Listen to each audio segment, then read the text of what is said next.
The Los Angeles Lakers lost to the Miami Heat by 41 points, which was the game after they got wiped by the Minnesota Timberwolves. And after the game, JJ Reddick had a few comments to be made regarding the team, saying it was an embarrassing loss and how the players and the team need to take ownership. Here's JJ Reddick. Not want the ownership, particularly when it's embarrassing. I'm embarrassed. We're all embarrassed. That's not.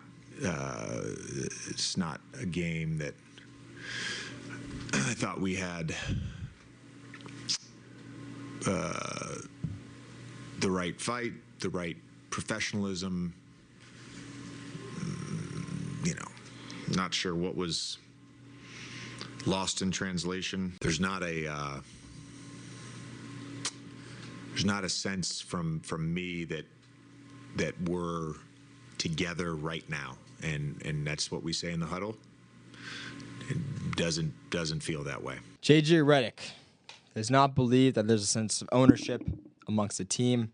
There's not a feeling of togetherness amongst the team, and there's not a feeling of accountability, one could say, calling it an embarrassing loss. When you lose to the Miami Heat by 41 points, when you allow the Heat to have a record night shooting from three, it's embarrassing. But at the end of the day, it all makes sense. And why is that? Well, it makes sense because the Los Angeles Lakers are rolling out there with the same team they've had now for the past 2 years. And what are they receiving? The same result. They can beat up on the bad teams. They can't beat the good teams. And when times get rough, they fold under pressure. It's been the same storyline since the trade deadline in 2022. And it's always going to be that way. You can't bet on a player like Dalton Knecht to all of a sudden be your third best player.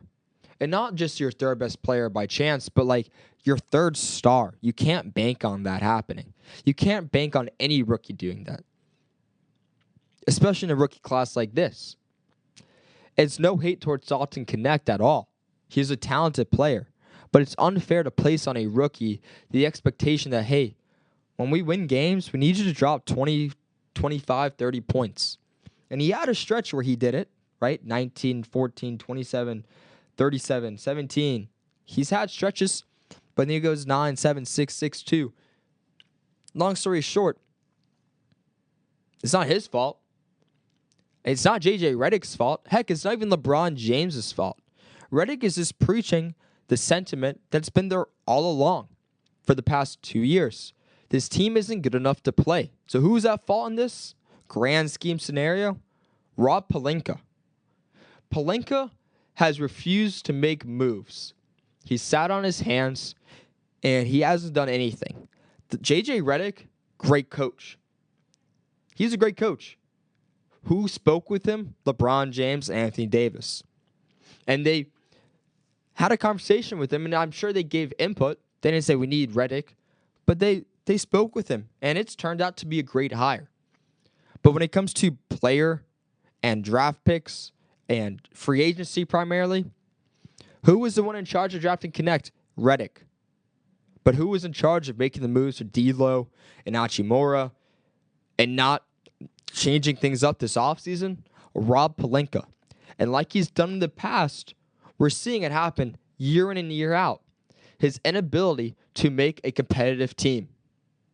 And on top of that, it's like he loves not allowing these superstars to have the support they need to play at a high level.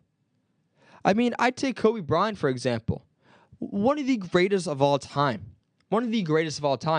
But Pelinka seemed afraid to make moves in the final 5-6 years of Kobe Bryant's career. And ultimately, it was hard to watch. Them not supplying him with players to have a better season than 20 and 60 the last 3 years of his career was sad to see. And that's exactly what's happening this year. And this is what happened last year. Pelinka doesn't make the right decisions, which is, I'm just not going to make any moves, and I'm going to expect this team to be better. We've seen this team for 3 seasons now, 2 years combined, and we see what happens with them. We saw a full year last year. They sneak into the playoffs, and they lost in 5 games to Denver. We saw it this year. They are playing inspired at the start because there was, we got, a new culture, a new flair, JJ Reddick, to, our head coach. But as JJ said, as LeBron said post-game, sometimes it falls to the mean. You have to play even keel because at the end of the day, everything regresses to the mean. And what has happened for the Lakers as they now sit 9th in the Western Conference Finals? The team has regressed to the mean. And why is that? Because Pelinka didn't make moves. If you're the Lakers, if you're Rob Pelinka, you have to take a hard look in the mirror and you have to start making decisions, which are going to be finding the right players to help elevate LeBron and Anthony Davis and field a team that is out there and that is competitive and can win games. So this is not LeBron's fault. This is not Anthony Davis' fault for only scoring 8 points. It's not Dalton Connect's fault. It's not J.J. Reddick's fault. It's not Austin Reeves' fault for missing the game because of an injury. It's Rob Pelinka's fault for his inability to make a move.